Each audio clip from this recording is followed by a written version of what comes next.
In this video clip, I'll be talking about switch operation. As with most woodworking tools, our belt sander has a typical trigger switch.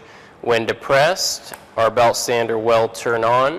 When released, our belt sander will turn off.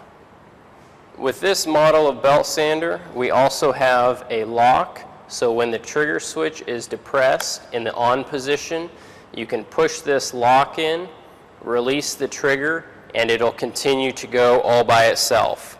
To turn it off, you just hit that trigger switch and it turns off. That switch pops back out.